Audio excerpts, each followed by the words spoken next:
Okay, hello बच्चों। आज हम जो है वो चैप्टर कवर करेंगे अल्टरनेटिंग करंट। ठीक है। ये जो है ना, ये चैप्टर आप लोगों को थोड़ा सा डिफिकल्ट लगता है क्योंकि मैथमेटिक्स ज़्यादा इन्वॉल्व है और नेट के पॉइंट ऑफ व्यू से ये थोड़ा सा डिफिकल्ट कैटेगरी में आ जाता है। बट अगर इसको सिस्टमेटिक किया जाए तो ये चैप्टर बहुत आसान है और बहुत ज़्यादा स्कोरिंग भी है। तो हम इसको स्टार्ट करेंगे और इसी स्ट्रैटेजी से पढ़ेंगे कि आपको ये बात समझ आए कि बेसिकली इस चैप्टर में बहुत अच्छा स्कोर किया जा सकता है। तो फिर लेट्स स्टार्ट। ओके, चलिए। तो सबसे पहले देखिए, आपने ना करंट इलेक्ट्रिसिटी एक चैप्टर पढ़ा फिजिक्स में, तो हम वहीं से बात स्टार्ट करेंगे। वैसे तो हमारा ये टॉपिक है अल्टरनेटिंग करंट। अल्टरनेटिंग करंट, लेकिन अल्टरनेटिंग करंट करने से पहले ना एक बेसिक कॉन्सेप्ट करंट का आपको क्लियर होना चाहिए कि इलेक्ट्रिक करंट हम बोलते किसको है। तो यहाँ पे बहुत सारे स्टूडेंट्स को जो है वो ध्यान आएगा कि rate of flow of charge, electric current. ठीक है, इलेक्ट्रिक करंट होता है rate of flow of charge, rate of flow of charge. लेकिन इसमें ना एक चीज आपको समझनी पड़ेगी, यह है rate of flow of charge through a cross section area, यानी कि जो हमने वायर सेलेक्ट किया है उससे कितना चार्ज फ्लो हो रहा है। तो rate of flow of charge through a cross section area, through a cross section area. देखिए, क्रॉस सेक्शन एरिया।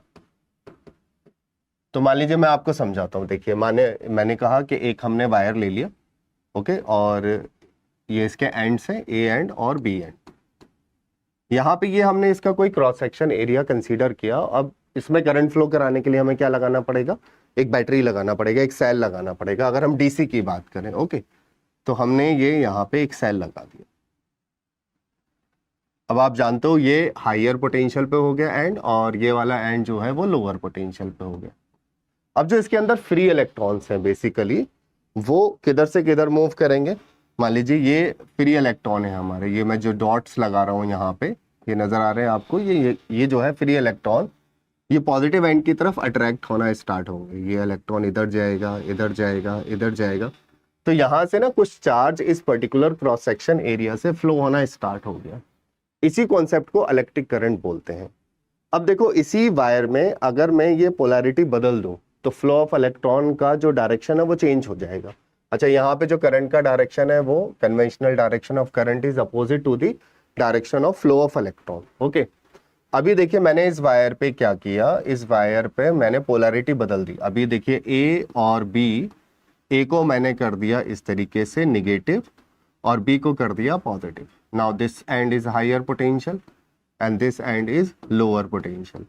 अब इस क्रॉस सेक्शन से जो इलेक्ट्रॉन फ्लो होंगे, फ्री इलेक्ट्रॉन, वो बेसिकली किधर से किधर जाएंगे? इधर से इधर मूव करना स्टार्ट करेंगे। तो मैंने ये देखा कि अगर मैं यहाँ पे पोलैरिटी बदल दूं तो फ्लो ऑफ जो डायरेक्शन है इलेक्ट्रॉन का वो चेंज हो रहा है। इसका मतलब करंट का डायरेक्शन चेंज हो रहा है। तो अब अगर हम करंट को कैटेगराइज करें, ठीक है, ये करंट आपने पढ़ा डीसी करंट, ठीक है, तो अगर हम करंट को कैटेगराइज करें तो टाइप्स ऑफ करंट में, टाइप्स ऑफ करंट में देखिए, एक हमारा आ गया डायरेक्ट करंट, डायरेक्ट करंट है एक हमारा, और एक है ऑल्टरनेटिंग करंट। ठीक है, तो आज हम जो कवर करेंगे वो अल्टरनेटिंग करंट्स के फंडामेंटल कॉन्सेप्ट को कवर करेंगे, अल्टरनेटिंग करंट। ओके, अब डायरेक्ट करंट में क्या है कि जो करंट का फ्लो है वो एक पर्टिकुलर डायरेक्शन में है और उसका मैग्नीट्यूड भी फिक्स है।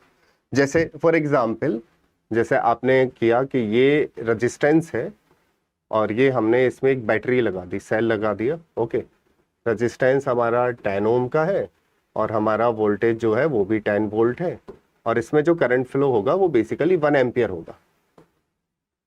अब ये करंट जो है वो टाइम के साथ चेंज नहीं हो रहा और अपना डायरेक्शन भी चेंज नहीं कर रहा। तो अगर मैं इसका करंट वर्सेस टाइम ग्राफ बनाऊं, ठीक है, ये करंट हो गया और ये मेरा टाइम हो गया, तो करंट की वैल्यू फिक्स है और जो कि है 1 एम्पियर। अब यहां पे हो क्या रहा है? देखो, टाइम चेंज हो रहा है, ये टाइम अलग है, ये टाइम अलग है, ये टाइम अलग है, ये टाइम अलग है। अलग अलग टाइम पर आपको करंट की वैल्यू सेम मिल रही है, ऐसे करंट को हम बोलते हैं अल्टरनेटिंग करंट। बात आ गई समझ में? ठीक है, ये अल्टरनेटिंग कर वो सॉरी ये हमारा डायरेक्ट करंट है, क्योंकि यहाँ पर वैल्यू जो है वो फिक्स है और वो टाइम के साथ चेंज नहीं हो रही। लेकिन ये जो अल्टरनेटिंग करंट होते हैं बेसिकली इनकी जो वैल्यू है वो चेंज होती है।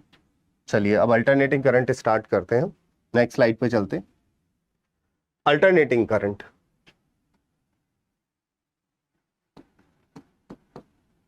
Alternating current, okay, alternating current. चलिए, ऐसा करंट जो अपने मैग्नीट्यूड को और अपनी डायरेक्शन को लगातार चेंज करे, है ना। देखिए, the current which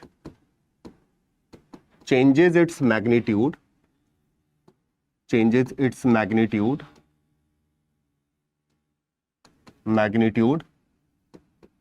continuously and change its direction periodically,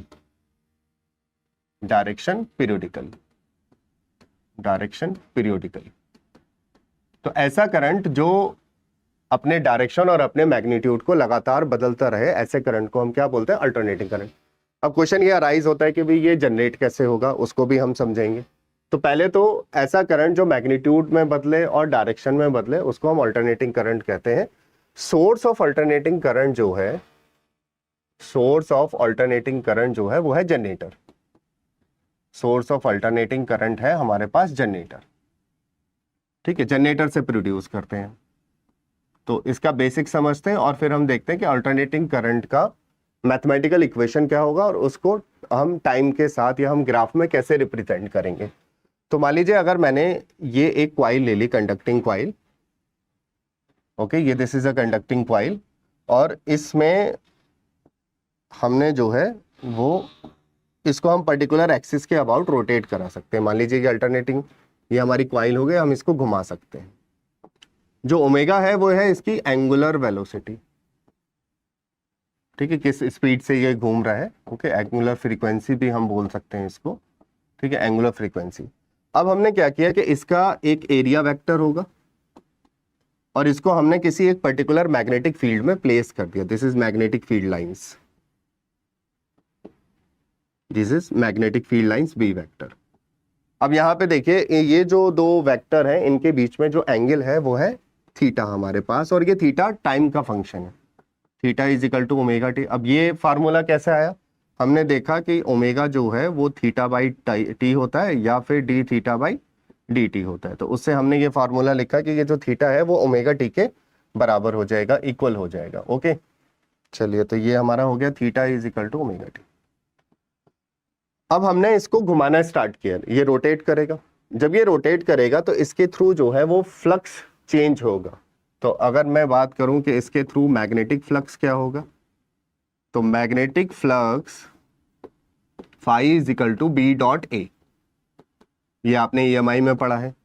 तो फ्लक्स हो गया मेरे पास बी ए कॉस थीटा, ठीक है, और फ्लक्स की वैल्यू हो गई B A cos omega T. मान लीजिए मैंने इस कॉइल में n टर्न्स ले लिए, है ना, EMF बढ़ाने के लिए या फ्लक्स बढ़ाने के लिए हमने नंबर ऑफ टर्न्स को बढ़ा दिया। तो पहले एक टर्न था 4n number of turns, 4n number of turns, n number of turns के लिए हम क्या कर सकते हैं कि फ्लक्स हमारे पास हो जाएगा n B A cos omega T, ये फ्लक्स है। लेकिन हमें तो EMF निकालना है कि भाई कितने वोल्टेज जनरेट करेगा ये जनरेटर। तो EMF आपने फैराडेज लॉ में पढ़ा, it is d phi by d t, it is rate change of magnetic flux. Rate, किस रेट से मैग्नेटिक फ्लक्स बदल रहा है उसको हम क्या बोलते हैं? EMF बोलते हैं। अब हम इसको डिफरेंशिएट करेंगे, देखिए minus d phi by d t, यहां पे आएगा N B A cos omega t. अब देखिए यहां जो कांस्टेंट पार्ट है ये वाला कांस्टेंट पार्ट है, एन भी नहीं बदल रहा, बी भी नहीं बदल रहा, ए भी नहीं बदल रहा।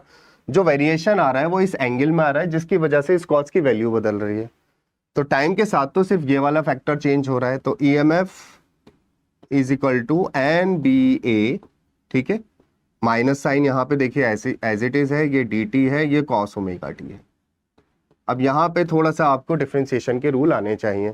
कॉस ओमेगा टी का जो डेरिवेटिव होता है वो होता है माइनस साइन, ठीक है, एन बी ए, तो मैंने इसको तो लिख दिया माइनस साइन ओमेगा टी। अब यहाँ पे ओमेगा टी भी एक टाइम का फंक्शन है, तो हम यहाँ पे लगाएंगे चेन रूल। ये हमने चेन रूल लगाया, तो जब आप इसको सॉल्व करेंगे तो ईएमएफ आ जाएगा हमारे पास N B A omega sine omega T, okay. और ये जो ईएमएफ है इसको हम बोल देंगे E naught sine omega T. ये जो ई नॉट है ये पीक वैल्यू है, क्या है ये, इसकी पीक वैल्यू है। या तो आप इस इक्वेशन को ऐसे लिखें या फिर आप इस इक्वेशन को लिख सकते हैं v is equal to v naught sine omega t. तो जैसे अब अगर आप एसी देखेंगे बुक्स में तो वहां पे या तो इक्वेशन ये लिखी होगी e is equal to e naught sine omega T, या फिर लिखा होगा v is equal to v naught sine omega t, बात एक ही है, ठीक है। ये जो वोल्टेज इस जनरेटर ने प्रोड्यूस किया इसको बोलते हैं अल्टरनेटिंग वोल्टेज। क्या बोलते हैं? Alternating voltage. It is alternating voltage. Okay, तो ये तो हमें आइडिया हो गया कि भी सोर्स क्या है, ईएमएफ जो है अल्टरनेटिंग ईएमएफ कैसे प्रोड्यूस होगा। अब मान लो इस जनरेटर की सप्लाई हमने किसी लोड में कनेक्ट कर दी। लोड मतलब जो चीज हम इससे जो है वो ऑपरेट करना चाहते हैं, तो लोड को हम आर से रिप्रेजेंट करते हैं। तो मैंने इसकी सप्लाई जो है, मान लीजिए ये सर्किट था, ठीक है, ये रेजिस्टेंस है जिसको हमने बोला load resistance, load resistance, okay. और हमने इसको एक जनरेटर से कनेक्ट कर दिया। अब ये जो हम यहां लिख रहे हैं ये है alternating voltage sign omega t. तो इस सर्किट में जो करंट फ्लो होगा उसको हम बोलेंगे alternating current, I is equal to I naught sine omega T, okay. लेकिन ऐसा नहीं है कि अल्टरनेटिंग करंट सिर्फ साइन से रिप्रेजेंट किए जा सकते हैं, और भी बहुत सारे तरीके वो हम कवर करेंगे।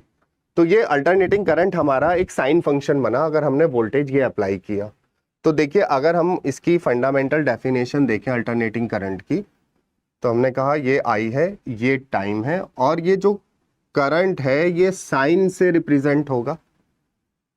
ये हमने इसकी पीक वैल्यू ले ली, आई नॉट पीक वैल्यू है, ये माइनस आई नॉट है, ठीक है। ये जो है आई नॉट हमारी है पीक वैल्यू, इसको बोलते हैं पीक वैल्यू, जो मैक्सिमम करंट फ्लो हो सकता है।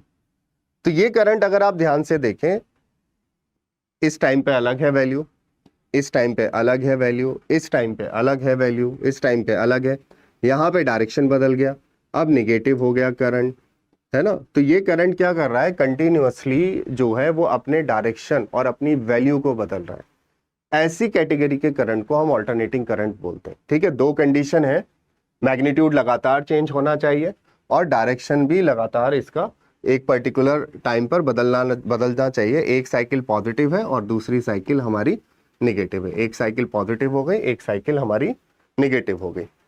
तो ये दो कंडीशन हमें देखनी होती हैं। जैसे मैं अभी आपको कुछ कंडीशंस लिखवाऊंगा कि हम कैसे चेक करें कि कोई करंट अल्टरनेटिंग करंट है या नहीं, ओके। अच्छा, सर्किट के अंदर क्या हो रहा होगा, अगर हमने ये सोर्स लगाया तो सर्किट के अंदर क्या होगा, समझे बात को। देखिए ये रेजिस्टेंस है, इस तरीके से ये रेजिस्टेंस है, ये हमारा क्रॉस सेक्शन एरिया है, और हमने इसमें अल्टरनेटिंग सोर्स लगा दिया, यानी कि जनरेटर लगा दिया। V is equal to v naught sine omega T.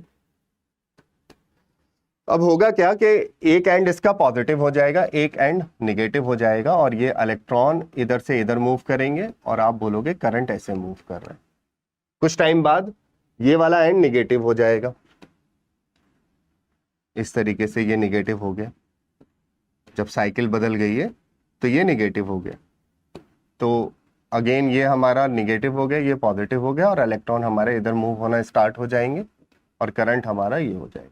यानी कि इस लोड रेजिस्टेंस में से जो करंट का डायरेक्शन है वो लगातार जो है चेंज हो रहा है, और ऐसे करंट को हम क्या बोलते हैं, अल्टरनेटिंग करंट। अब कैसे चेक करें अल्टरनेटिंग करंट, है ना। अल्टरनेटिंग करंट के लिए आपको दो तीन बातें ध्यान रखनी होगी। देखिए, तो अल्टरनेटिंग करंट हम कैसे चेक करें, अल्टरनेटिंग करंट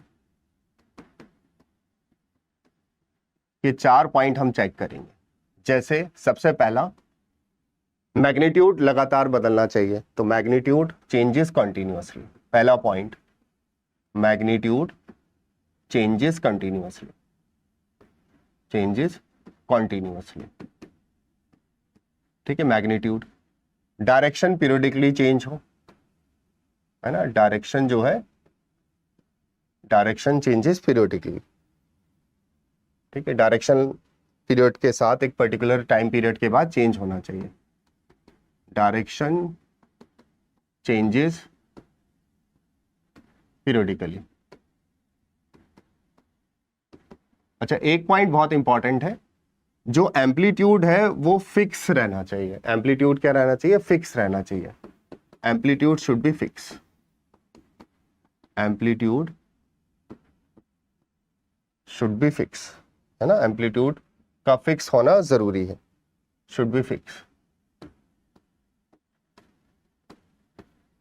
ठीक है। और पॉजिटिव और निगेटिव साइकिल एक के बाद एक अकर होनी चाहिए। जैसे मैं आपको कुछ देता हूं, देखो ये मैंने एक करंट बनाया, साइन कर्व बना दिया, ये करंट है, ये टाइम, देखो पॉजिटिव वैल्यू, निगेटिव साइकिल है ना, पॉजिटिव साइकिल हो गई, निगेटिव साइकिल हो गई, अल्टरनेटिंग करंट की कैटेगरी में जाएगा। और इसका जो एम्पलीट्यूड है वो भी फिक्स है। ओके, देखिए अगला हम देखते हैं कर्व। अगला कर्व है हमारा इस तरीके से, ये आई है, ये टी है। अब हमने इस तरीके से ले लिया करंट, ये भी अल्टरनेटिंग करंट की कैटेगरी में जाएगा, क्योंकि देखो ये भी टाइम के साथ चेंज हो रहा है, वैल्यू इसकी पॉजिटिव और नेगेटिव साइकिल है, और हमारी जो है जो एम्पलीट्यूड है वो भी इसका फिक्स है, वो टाइम के साथ डिक्रीज या इंक्रीज नहीं हो रहा। एक करंट हम ये ले लेते हैं, देखिए एक करंट हमने ये ले लिया, ये आई है और ये टी है, ठीक है, इस तरीके से ये हो गया, ये इस तरीके से हो गया, ये इस तरीके से हो गया। तो एक पॉजिटिव साइकिल हो गई, negative cycle, positive cycle, negative cycle, positive and negative cycle. तो यहाँ पे भी क्या हो रहा है, एम्पलीट्यूड भी फिक्स है, एक पॉजिटिव निगेटिव है, मैग्नीट्यूड भी चेंज हो रहा है, डायरेक्शन भी चेंज हो रहा है, तो इसलिए ये क्या आएगा, अल्टरनेटिंग करंट पे। लेकिन अगर मैं आपको इस तरीके का करंट दे दूं, ये करंट है और एक्स एक्सिस पे टाइम है, ओके, अब मैंने ये करंट दे दिया आपको, देखिए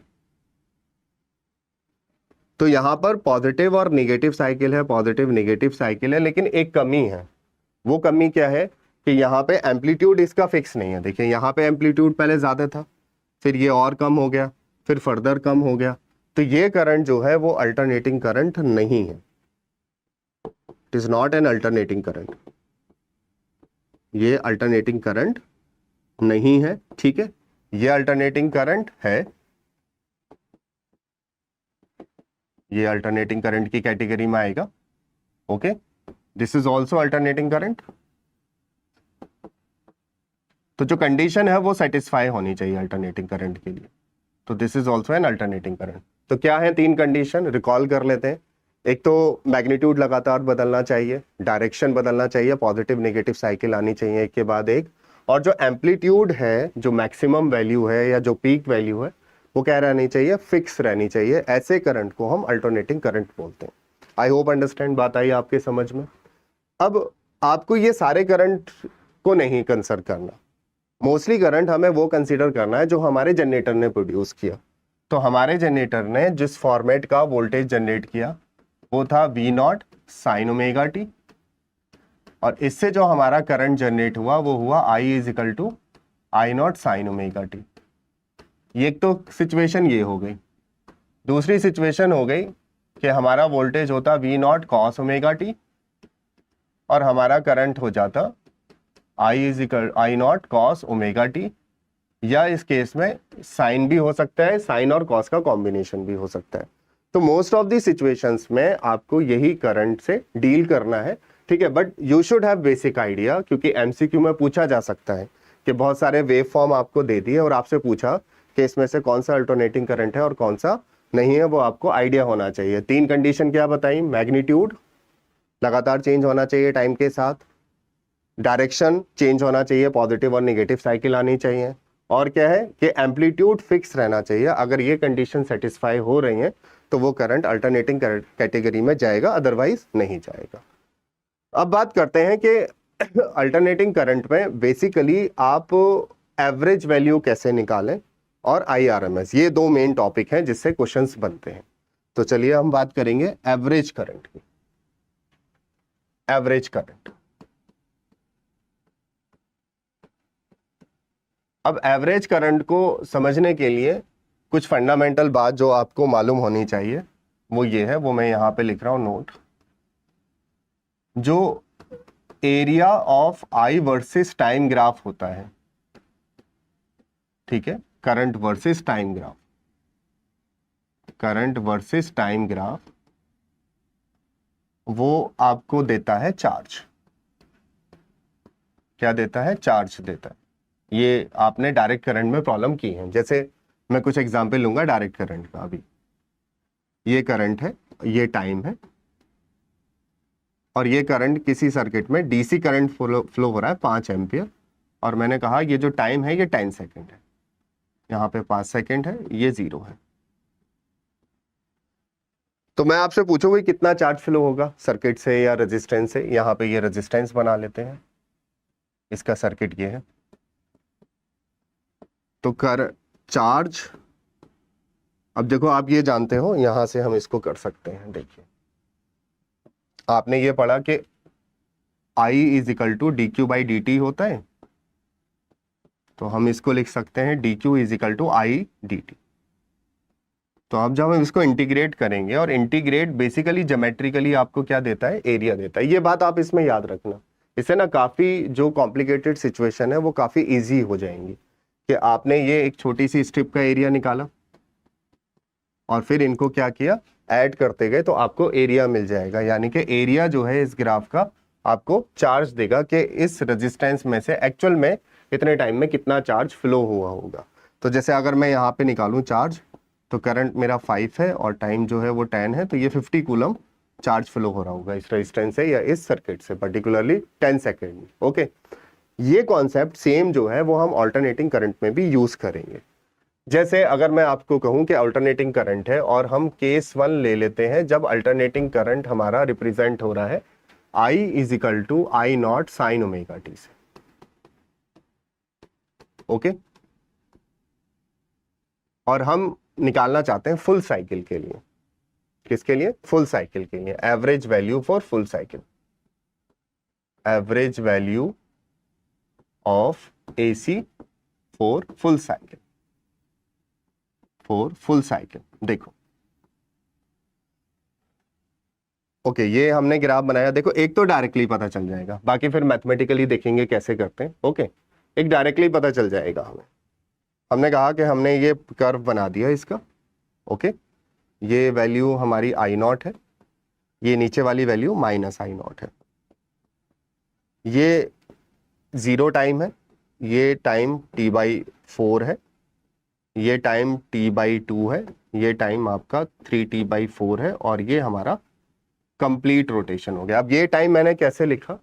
ठीक है, जब जैसे अभी हमने जनरेटर डिस्कस किया था तो वो रोटेट करेगा, तो एक रोटेशन का जो टाइम है वो 2πt है। यानी कि अगर एंगल हमारा 2π है तो टाइम हमारा t है। यानी कि जब वो जनरेटर एक चक्कर लगा लेगा तो उसका जो टाइम है उसको t बोलेंगे। तो इसी तरीके से हमने डिवाइड कर दिया, 1/4 का कितना होगा? ठीक है, तो π/2 आ जाएगा। π/2 पे वैल्यू मैक्सिमम हो जाएगी। जैसे अगर मैं 2π को 4 से डिवाइड करूं तो ये मेरा टाइम हो जाएगा T/4 और एंगल हो जाएगा π/2।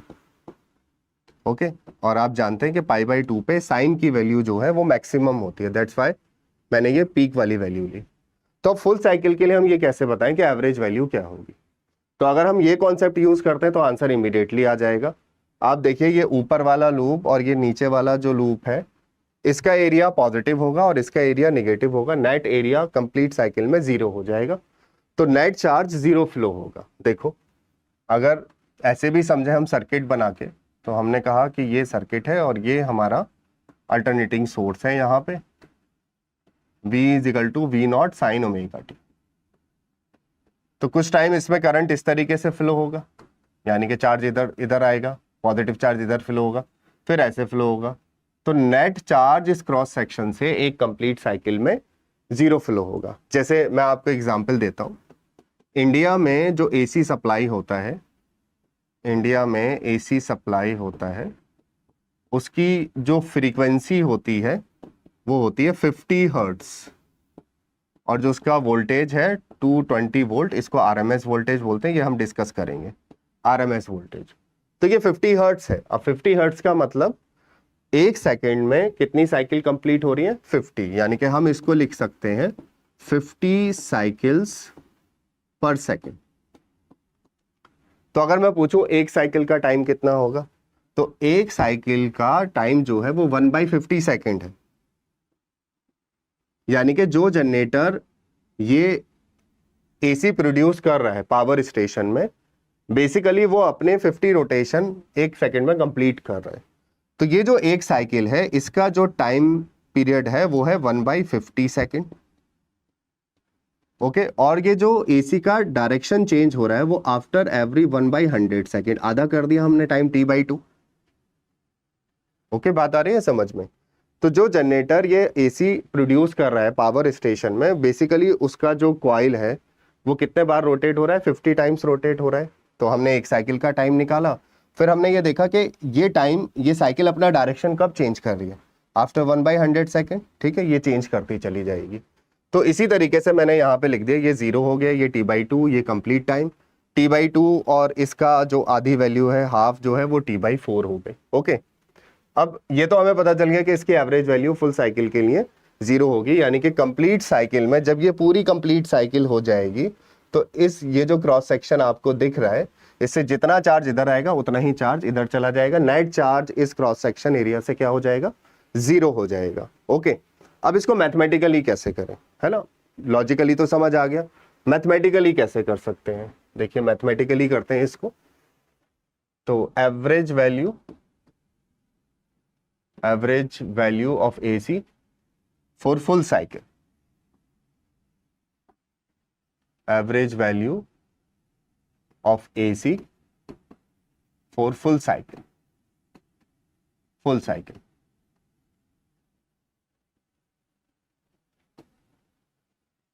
ये देखिए पहले कर्व बना लेते हैं। अभी हम I = I0 sin omega t का ही डिस्कस कर रहे हैं, फिर कॉस का भी डिस्कस करेंगे। ये I हो गया, ये टाइम हो गया, ये टोटल टाइम t है, ये 0 हो गया, दैट इज T/2। ओके, तो हमने यहाँ पे एक छोटा सा स्ट्रिप कंसीडर किया, ये स्ट्रिप हमने कंसीडर किया। अब आप देखो यहाँ पर ये पार्ट dt है और यहाँ पे कुछ वैल्यू I है। तो आप जानते हैं I = dq/dt होता है, rate of flow of charge. यहां से आप dq निकालिए, dq हमारे पास कितना हो जाएगा? dq हमारे पास हो जाएगा I dt। I का फंक्शन हमें मालूम है, यहां पे कोई भी फंक्शन हो सकता है, लेकिन अभी क्योंकि ये इनिशियल क्लास है तो हम जो डिस्कस कर रहे हैं वो करंट डिस्कस कर रहे हैं जो मैक्सिमम यूज होगा इस चैप्टर में। ओके, तो dq हमारे पास हो जाएगा I0 sin omega t dt। Okay, लेकिन ये एरिया तो इसका है, ये जो आपको छोटी सी स्ट्रिप दिख रही है इसका एरिया है। मुझे कंप्लीट एरिया निकालना है। कैसे निकालूं कंप्लीट एरिया? तो मैं ये तो सोच सकता हूं कि चलो इसके आगे मैं एक छोटा एरिया और जोड़ देता हूं, ये वाला एरिया जोड़ देते हैं, इधर ये वाला एरिया जोड़ने स्टार्ट कर देंगे। तो अगर मुझे टोटल एरिया निकालना है तो मैथमेटिकली हमें क्या करना है? इन छोटे छोटे एरियाज को जोड़ना पड़ेगा, और उसके लिए हमें क्या करना पड़ेगा? इंटीग्रेशन। तो हम इंटीग्रेशन करेंगे यहाँ पर। देखिए अब इस इंटीग्रेशन की लिमिट क्या लगाएं? देखो हमें पूरी साइकिल के लिए लगाना है, तो हमें ये जो मालूम है कि जो टाइम है इसका वेरिएशन 0 से लेके t तक होना चाहिए, तभी तो हमारा ये पूरा एरिया आएगा कर्व का। तो हम यहाँ पे 0 से t ये लिमिट हो जाएगी हमारी। ये हमारा चार्ज हो गया, ठीक है। पहले हम चार्ज निकाल लें, फिर एवरेज वैल्यू निकालेंगे, ठीक है। तो टोटल चार्ज कितना फ्लो होगा वो 0 आ जाएगा, ठीक है। तो यहाँ पे I0 आ गया, साइन ओमेगा t का इंटीग्रेशन क्या होगा? dt 0 से t, हाँ जी, इसका integration minus cos omega t और डिवाइडेड बाई ओमेगा। तो I0 डिवाइडेड, अब ये कैसे याद रखें, डिवाइड या मल्टीप्लाई? देखो डिफरेंशिएशन और इंटीग्रेशन एक दूसरे के रिवर्स प्रोसेस होते हैं। तो अगर आप जैसे यहाँ पे इसका डिफरेंशिएशन करते तो चेन रूल से ओमेगा मल्टीप्लाई में आता, तो आप ऐसे याद रखिए इंटीग्रेशन कर रहे हैं तो ओमेगा डिवाइड हो जाएगा, रिवर्स प्रोसेस है एक दूसरे के, और ये हमारे पास आ जाएगा माइनस कॉस ओमेगा टी। अब इसकी वैल्यू हम बाद में पुट करेंगे लिमिट। और अगर मुझे आई एवरेज निकालना है तो आई एवरेज का मतलब होता है total charge upon total time. ठीक है, total charge upon total time. Total charge तो हमारा यहां से आएगा और टोटल टाइम, टोटल चार्ज हमारा आएगा डी क्यू, जो अभी हमने थोड़ा अलग से किया है यहाँ पे, और टोटल टाइम आएगा हमारा डी टी। ये 0 से t, अब इस डी क्यू की जगह ये वाली वैल्यू आ जाएगी 0 से t आई naught sine omega T D T, और इसके नीचे आ जाएगा 0 से t आ जाएगा और ये dt हो जाएगा। ये वैल्यू हम यहां तक सॉल्व कर चुके हैं, यहां रखेंगे सीधी value I average is equal to, ये है I naught omega minus cos omega T. Omega की जगह क्या लिख सकते हैं 2π/t इंटू टी, और ये हमारी लिमिट 0 से t। इधर देखो dt का इंटीग्रल क्या हो जाएगा, t हो जाएगा। ये हम ये रूल यूज कर रहे हैं, देखिए x की पावर n dx क्या होता है x की power n+1 divided by n+1। अब मान लीजिए dx लिखा है या dt लिखा है, तो यहाँ x की पावर बेसिकली 0 है, तभी तो हम क्या कर रहे हैं, यहाँ पे हम कर रहे हैं x 0+1 डिवाइडेड बाई 0+1। इसी तरीके से अगर dt लिखा है तो यहाँ t की पावर 0 है, तो इसको लिख सकते हैं t 0+1 डिवाइडेड बाई 0+1। तो यहाँ पर ये t आ गया, ये 0 to t है। अब आप यहाँ पे पुट करिए इसकी लिमिट्स और सॉल्व करते हैं इसको। तो ये मैं हटा देता हूँ, इसकी रिक्वायरमेंट नहीं है यहाँ पे। अब देखिए मैं लिमिट पुट कर रहा हूं, I average I naught by omega, ये देखिए minus cos 2π/t upper limit, यानी कि ऊपर वाली जो वैल्यू है वो इस t की जगह आएगा। ठीक है, ये अपर लिमिट आ गया माइनस, या ये पहले माइनस कॉमन ले लेते हैं, ज्यादा इजी हो जाएगा, है ना, ऐसे कंफ्यूजन ज्यादा होता है, तो माइनस कॉमन ले लीजिए। ये हमने माइनस पहले बाहर लिख दिया, माइनस, अब सीधा हमारा ये रह गया कॉस 2π/t इंटू टी, और ये 0 से capital T। I average is equal to minus I naught by omega. अब यहाँ पे वैल्यू पुट करना स्टार्ट करते हैं, इस t की जगह ये कैपिटल T आएगा 2π/t into T minus cos 2π/t into 0। ठीक है, अब यहाँ पे आपको थोड़ी दिक्कत होने वाली है, क्योंकि कॉस और साइन में वैल्यूज याद नहीं रहती है ना, कंफ्यूजन होता है। तो उसके लिए मैं बोलूंगा कि आप ग्राफ यूज करो। जैसे यहाँ पे अगर आप साइन का ग्राफ बनाते हैं, मान लीजिए आपने साइन का ग्राफ बनाया इस तरीके से, आप जानते हो कि भाई साइन की मैक्सिमम वैल्यू +1 होती है, मिनिमम वैल्यू -1 होती है, ये π/2 पे होती है, ये पाई है, ये आपका 3π/2 है, और ये 2π। इसी तरीके से आप साइड में ना जब ये चैप्टर करें तो ये कर्व बना लें, मतलब ये साइन और कॉस के वैल्यूज लिख लें। कॉस का कर्व इस तरीके से होता है, ये कॉस का कर्व है, ये कॉस थीटा है, ये साइन थीटा है। तो यहाँ पे अगर हम देखें कि 0 पर 1 होती है वैल्यू, π/2 पे 0 हो जाती है, पाई पे हमारी -1 हो जाती है, ठीक है, 3π/2 पे फिर 0 हो जाती है, और 2π पे 1 हो जाती है।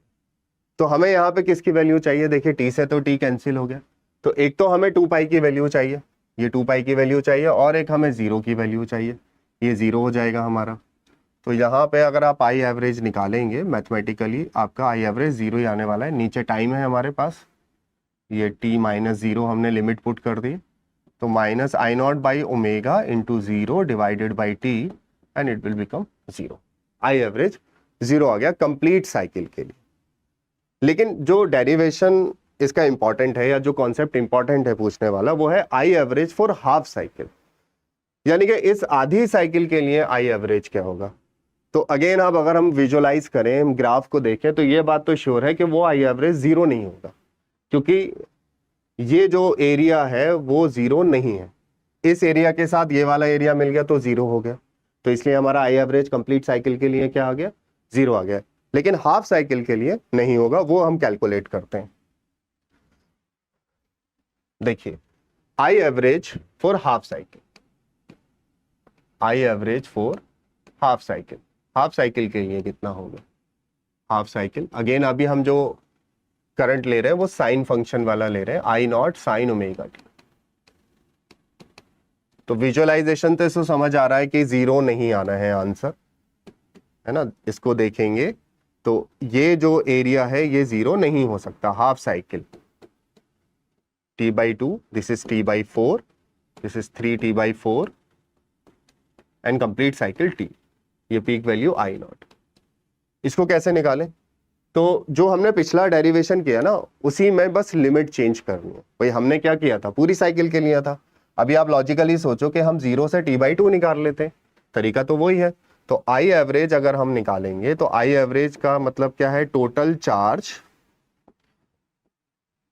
Charge upon total time, total charge upon total time. Total charge कैसे निकालेंगे वो मैंने आपको तरीका बताया कि आई जो है वो dq/dt होता है, तो dq जो है वो हो जाएगा i dt। और अगर हमें टोटल चार्ज निकालना है तो इस छोटे से एरिया को जो हम यहाँ सेलेक्ट कर रहे थे, हमने ये छोटा सा एरिया यहाँ सेलेक्ट किया था, इसी एरिया को जोड़ना स्टार्ट करना है, यानी कि हमें इंटीग्रेशन करना है। तो देखिए total charge i dt limit क्या होनी चाहिए, 0 से t या 0 से t/2 आधी साइकिल के लिए निकालना है, तो हमने बोल दिया इसको t/2। यहां पे भी हमारा देखिए ये जो वैल्यू है ये dt है, टोटल टाइम हमारा t/2, ये आप डायरेक्टली भी यूज कर सकते हैं t/2। यहां वैल्यू पुट करेंगे करंट की, तो I average I naught sine omega T dt limit ध्यान से देखेंगे t/2, और यहाँ पे हमारे पास dt और ये 0 से t/2। चलिए वही इंटीग्रेशन है सेम, उसको रिपीट करते हैं। I average I not constant बाहर आ गया, ठीक है। साइन का जो इंटीग्रेशन है वो ओमेगा नीचे आ गया, डिवाइड में कॉस ओमेगा टी आ गया, और ये लिमिट हो गई हमारी 0 से t/2, और ये हमारे पास हो जाएगा dt से t कर देते हैं इसको, सिंपली t हो जाएगा और इसकी लिमिट डाल देंगे, तो ये t हो गया, ये 0 से t/2। अगेन मैंने आपको बताया कि ये जो माइनस है अगर आप ऐसी लिमिट रखेंगे तो यहां कंफ्यूजन होगा, तो इसको बाहर ले लेते हैं, पहले अलग से लिख लेते हैं। I average is equal to minus I naught by omega, cos omega t को लिख सकते हैं 2π/t इंटू टी, और ये हो जाएगा 0 से t/2 डिवाइडेड बाई ये t/2 हो जाएगा, सिंपली -0 भी लिख सकते हैं। ओके, अगेन यहां पे वैल्यू डालते हैं, सॉल्व करते हैं।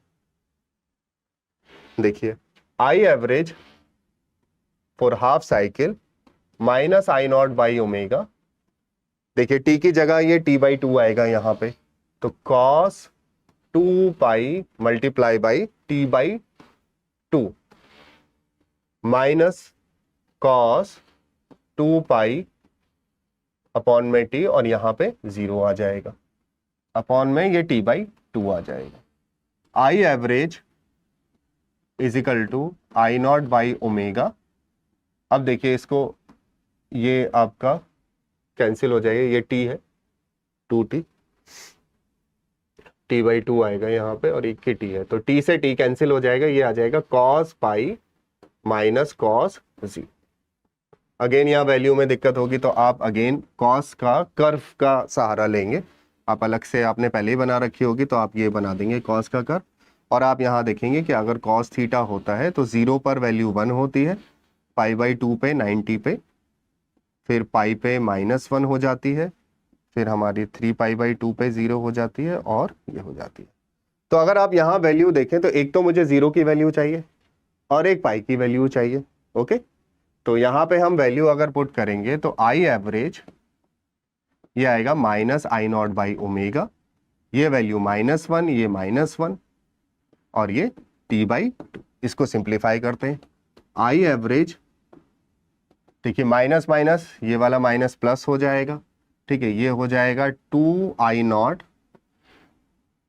नॉट, और ये हो जाएगा आपका 2i not by omega divided by t/2। जब आप इसको सॉल्व करेंगे तो ये आएगा 2i not by pi, that is I average value for half cycle के लिए एवरेज वैल्यू ये होगी। अब ये पॉजिटिव साइकिल के लिए लिया हमने, निगेटिव साइकिल के लिए ये वैल्यू जो है वो निगेटिव हो जाएगी क्योंकि एवरेज जो है वो निगेटिव होगा। तो हम इसको टेबल के फॉर्म में रिप्रेजेंट कर सकते हैं। देखो टेबल के फॉर्म में कैसे रिप्रेजेंट करेंगे, देखिए आई एवरेज की वैल्यू हमारे पास कंप्लीट साइकिल के लिए क्या हो गई, कंप्लीट साइकिल के लिए आई एवरेज की वैल्यू देखिए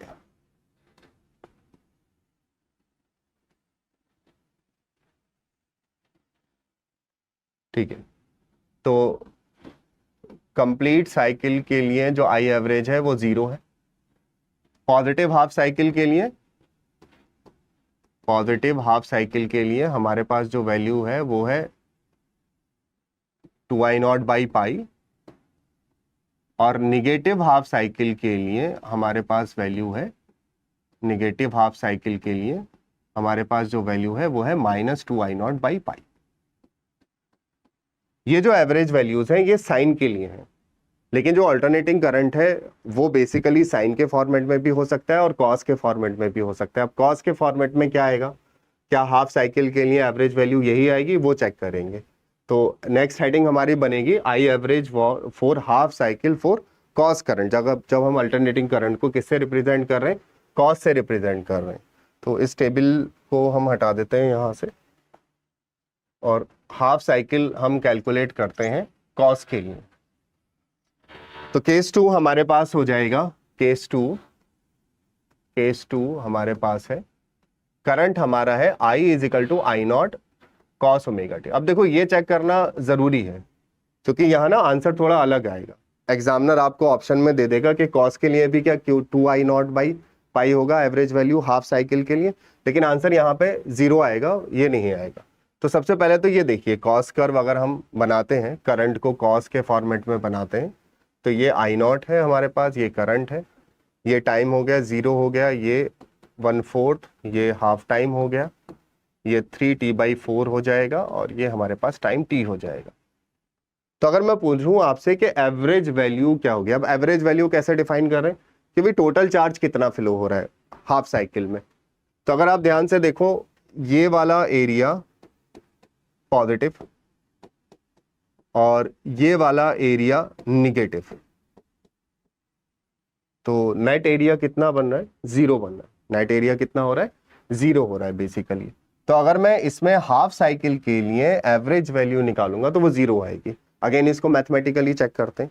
तो आई एवरेज अगर हम इस फंक्शन के लिए या इस करंट के लिए निकालते हैं तो वो 0 आएगा। विजुअलाइज करके हम यहाँ से देख सकते हैं, ये एरिया पॉजिटिव है और ये एरिया निगेटिव है, नेट करंट नेट जो करंट है वो 0 हो जाएगा। तो आई एवरेज = हमारे पास आएगा total charge divided by total time.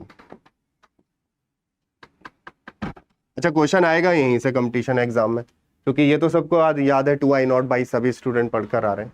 लेकिन ये जो है यहाँ गलती करेंगे ज्यादातर स्टूडेंट, क्योंकि वो हाफ साइकिल सुनते ही सीधा बोल देंगे I average, okay half cycle है, ठीक है हाफ साइकिल है, रट के आए हो आप लोग, तो बस आंसर हो गया 2i0 बाई पाई, बस वहीं पकड़े जाओगे, है ना। तो ये गलती नहीं करनी है, मैं करके दिखाता हूँ कि ये हाफ साइकिल के लिए आई एवरेज की वैल्यू ये नहीं होगी। ठीक है, यहाँ लिख देते हैं हाफ साइकिल के लिए, मेन है half cycle for half cycle,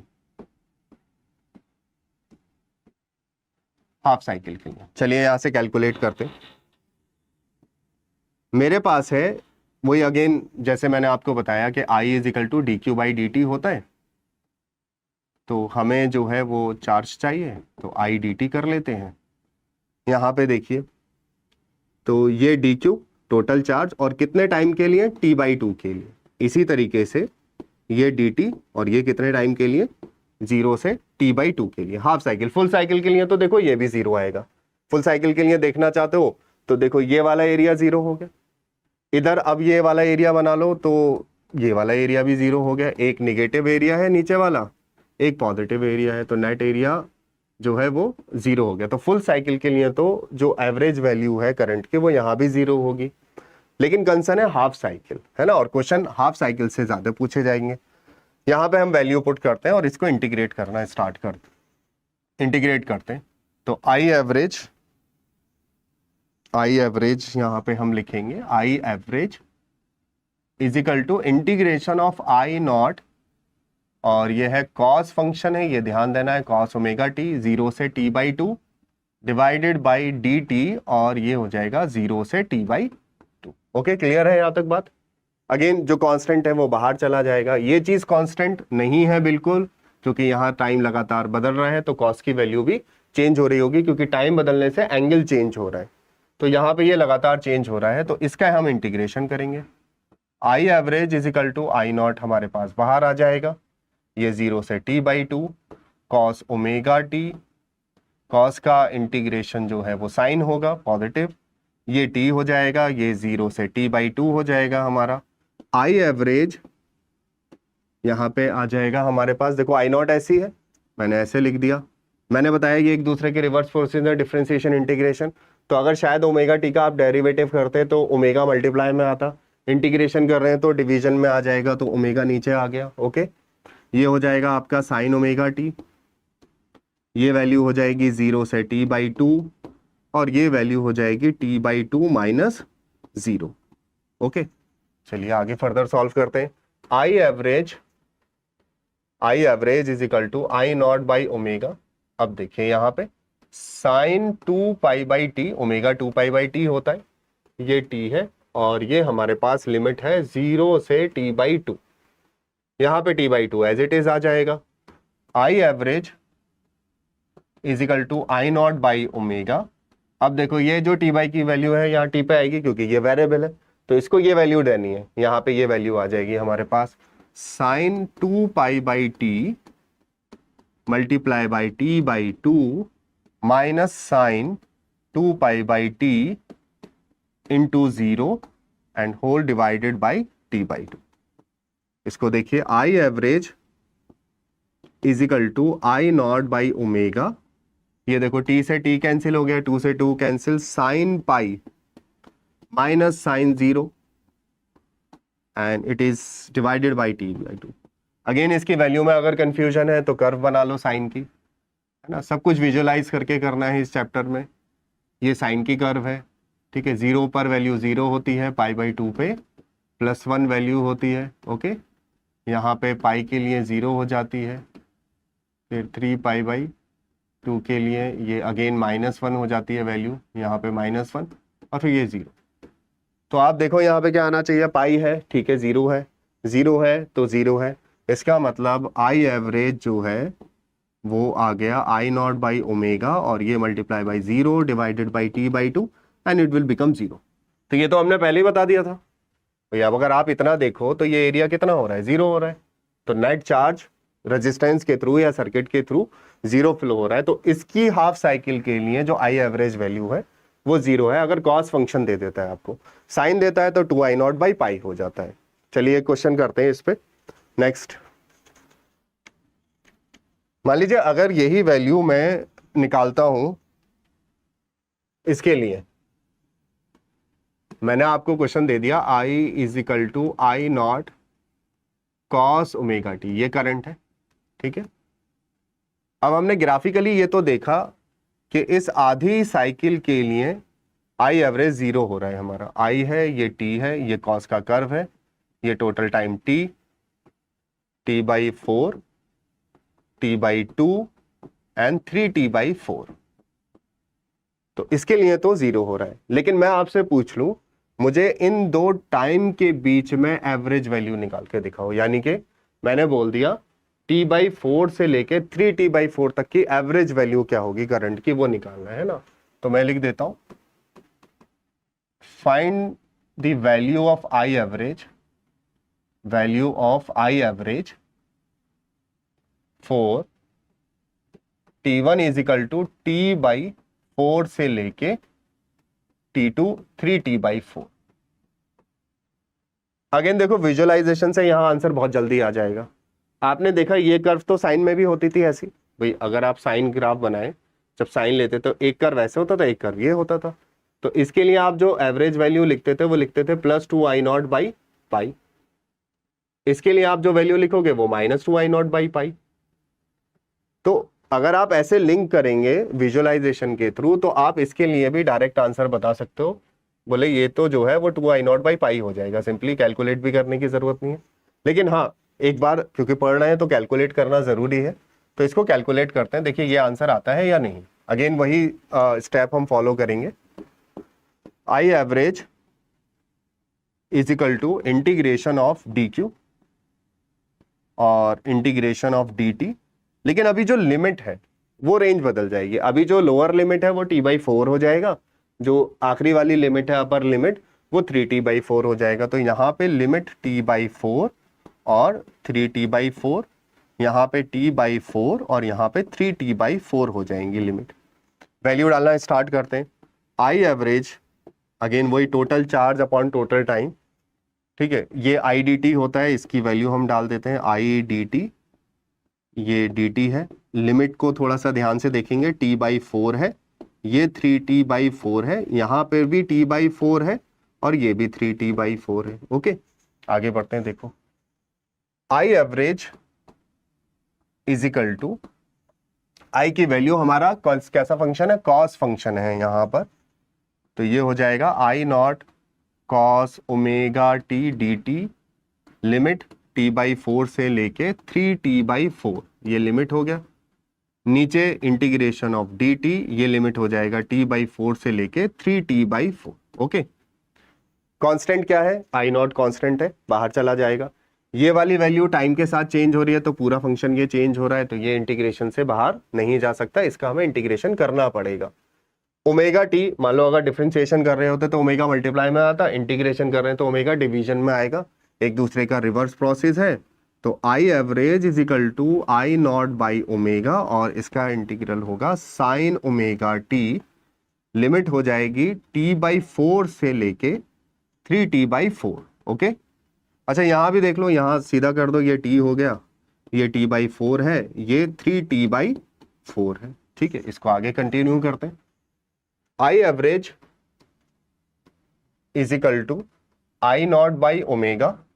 अब देखिए साइन ओमेगा की जगह 2π/t इंटू टी है ना, t/4 और 3t/4। अब पहले ये जो t है इसकी जगह 3t/4 रखना है, क्योंकि पहले ये वैल्यू लेगा, बाद में ये वाली वैल्यू आ जाएगी। यहाँ पे इंटीग्रेशन हमारा t हो चुका है, तो 3t/4 माइनस t/4, और वैसे भी ये आधी साइकिल है तो ये डिफरेंस t/2 के बराबर आना चाहिए। I average is equal to I0/ओमेगा। ठीक है, वैल्यू पुट करना स्टार्ट करते हैं, 2π/t और ये आ जाएगा 3t/4 minus sine 2π/t multiply by t/4 divided by t/2। Okay, इधर देखिए I average is equal to I0, इसको लिख सकते हैं 2π/t, ऐसे लिख सकते हैं इसको ओमेगा की जगह। अच्छा ये वैल्यू देखो, ये कैंसिल, ये कैंसिल, ये 2 हो गया, यानी कि साइन 3π/2। इधर देखेंगे t से t कैंसिल, ये कैंसिल, तो ये आ जाएगा माइनस साइन π/2। अब इसकी वैल्यू में कंफ्यूजन ना हो तो कर्व बना लेंगे साइन का, साइन का कर्व, देखिए साइन का कर्व बना लेते हैं, ये साइन का कर्व होता है। एंगल अगर π/2 है तो वैल्यू 1 होती है साइन की, साइन थीटा का कर्व ये है +1 है, पाई है तो 0 होती है, और अगर हमारे पास 3π/2 है तो -1 होती है। तो हमें जो दो वैल्यू चाहिए, एक तो ये माइनस वाली चाहिए और ये प्लस वाली चाहिए, यानी कि ये वैल्यू -1 होगी, माइनस साइन ऐसी रहेगा, ये वैल्यू प्लस हो जाएगी। तो अगर हम इसको सॉल्व करते हैं, आई एवरेज I0 2π/t है ना, ये वैल्यू हो जाएगी -1 होल डिवाइडेड बाई t/2, और जब आप इसको सॉल्व करेंगे तो -2I0/π आ जाएगा। और ये हमने डायरेक्टली बता दिया था यहाँ पे कि भी मैंने ये देखा कि मुझे तो ये एरिया चाहिए, तो ये एरिया हमारा एक तो नेगेटिव है तो नेगेटिव वैल्यू आनी चाहिए। अच्छा सेम एरिया हमने साइन में निकाला जिसकी एवरेज वैल्यू हमारे पास क्या आ रही थी, 2I0/π। तो उससे हम विजुअलाइज करके इस क्वेश्चन का आंसर दे सकते हैं एमसीक्यू के पॉइंट ऑफ व्यू से। और अगर आप सॉल्व करना चाहते हैं तो सॉल्व इस तरीके से कर सकते हैं, ठीक है। तो this is all about the average current, है ना। लेकिन जैसा कि मैंने शुरू में डिस्कशन स्टार्ट किया कि हम मैक्सिमम टाइम साइन और कॉस के लिए करते हैं, लेकिन कभी कभी कुछ अलग फंक्शंस भी दे दिए जाते हैं, तो उसके लिए भी हम एवरेज वैल्यू निकाल सकते हैं, तो वो कोई कंसर्न नहीं है। तो चलिए एक इस तरीके का भी क्वेश्चन करते हैं। क्वेश्चन है कि अगर मैं आपको दे दूं कि I is equal to 2√T, ठीक है, ये करंट का फंक्शन है, एक वेरिएबल करंट है क्योंकि ये टाइम का फंक्शन है, तो मैं लिख देता हूं वेरिएबल करंट है। वेरिएबल करंट कैसे पता लगा मुझे वेरिएबल करंट? ये टाइम के साथ चेंज हो रहा है, ठीक है। अब ये एसी नहीं बोला मैं इसको, क्योंकि ये एसी की कंडीशंस को सेटिस्फाई भी कर सकता है और नहीं भी, बट यहाँ ये वेरिएबल करंट है। जैसे जैसे टाइम की वैल्यू बढ़ रही है ये करंट की वैल्यू भी बढ़ती चली जाएगी। और मुझे एवरेज निकालना है, find the average, find I average for t is equal to 2 second से लेके तो t is equal to 4 second तक का एवरेज वैल्यू निकालनी है, क्या होगी इस करंट की। ओके, तो अगेन तरीका वही रहेगा, यहां से स्टार्ट करेंगे हम।